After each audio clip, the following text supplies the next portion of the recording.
Hey guys, how are you doing? Richard here with another cooking video, and I do hope you are all well. Now I'm here this cold winter's evening with the penultimate video of my Get Ready for Christmas series.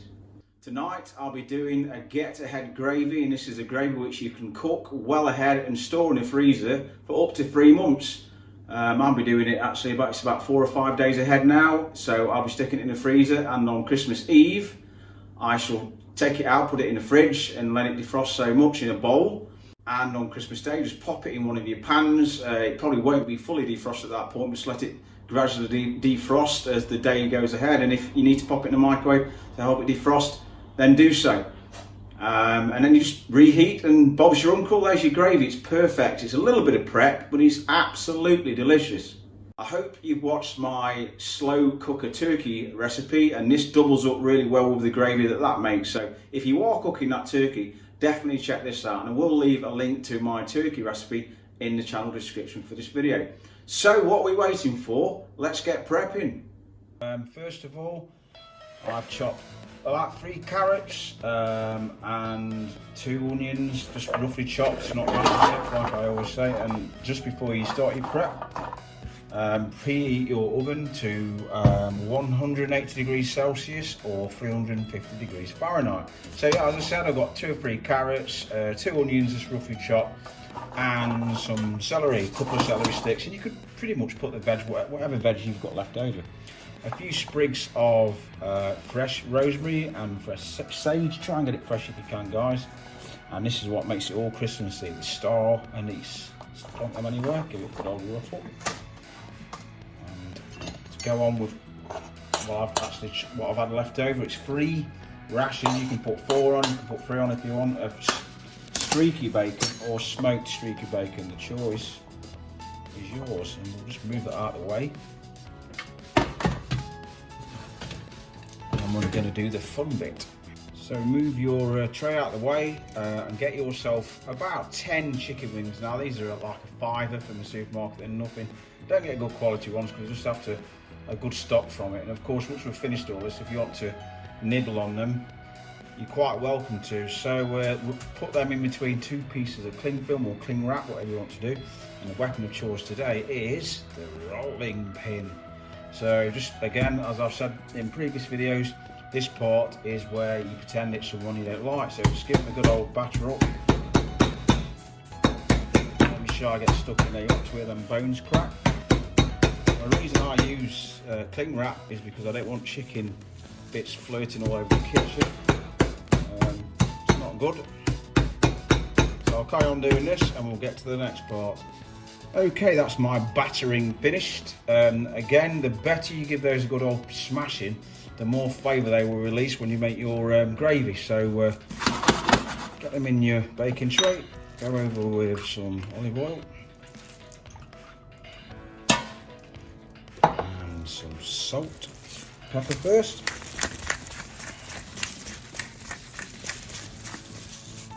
Don't be shy with the seasoning again, as I always say.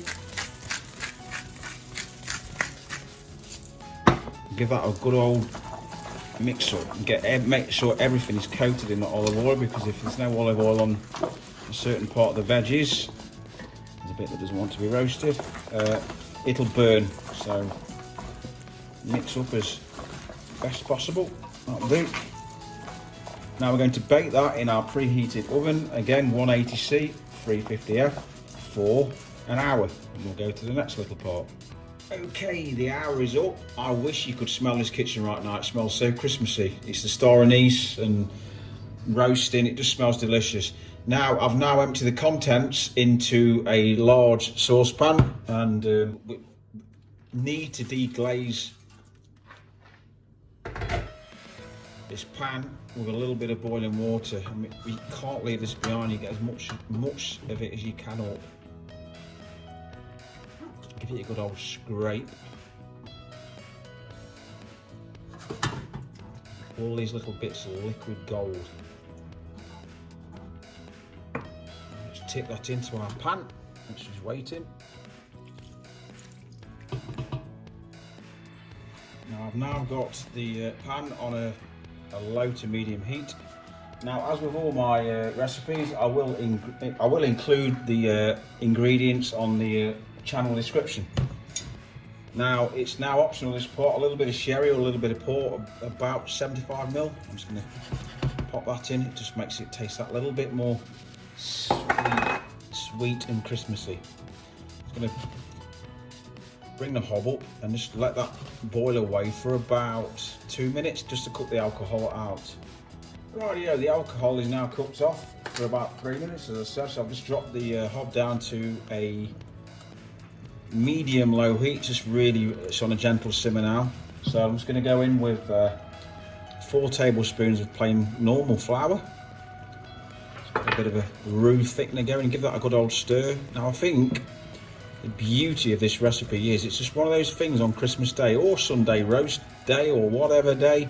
It's just one of those things that you can just cook, and all you've got to do on a day is reheat it, and it's just one of those things that you can just tick off. You just think, oh, when you're thinking, right, my gravy, and you think, no, that's fine.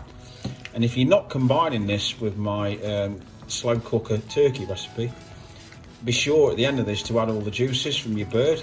But if you are cooking my slow cooker turkey recipe, I'd mix this with the gravy you made from that as well, and it will taste even better, and it smells so Christmassy in here now. The bacon, the star anise, the roasted chicken.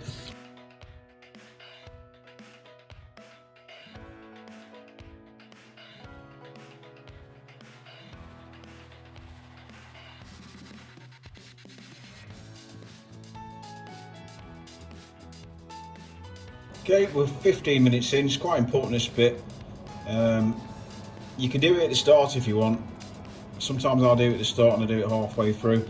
Get a potato masher and just give everything a good old grind up. That's going to release all that flavour from that chicken.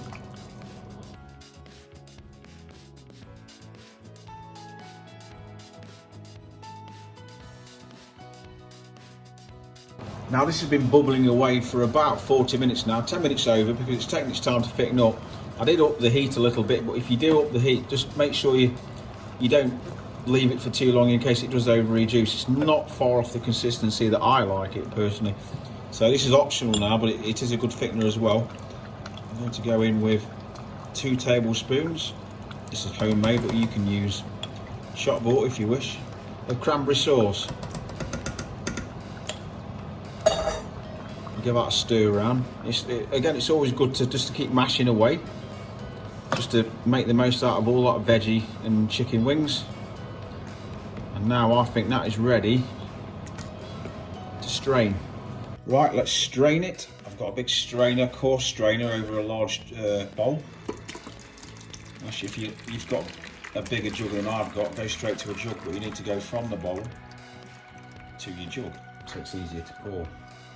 Let's not waste any of that at all. And of course, if you want to pick the chicken out of this when you're done and have a bit of a snack, go for it.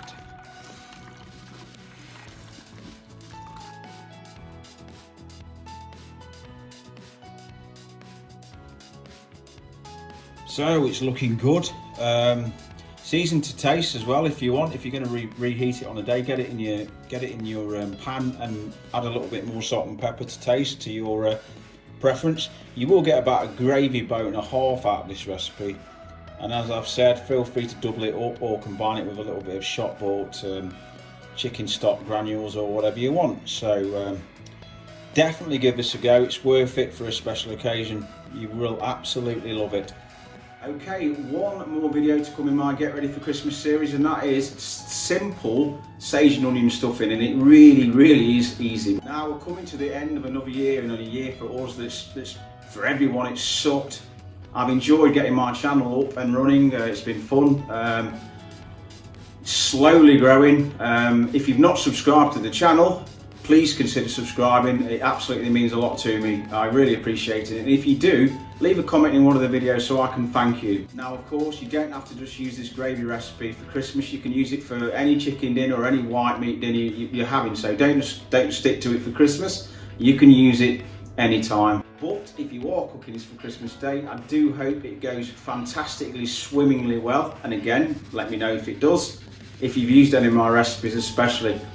And if you are watching this at Christmas again, I wish you a very happy, peaceful Christmas and a warm and prosperous New Year. Keep safe, keep well, and I'll see you next time.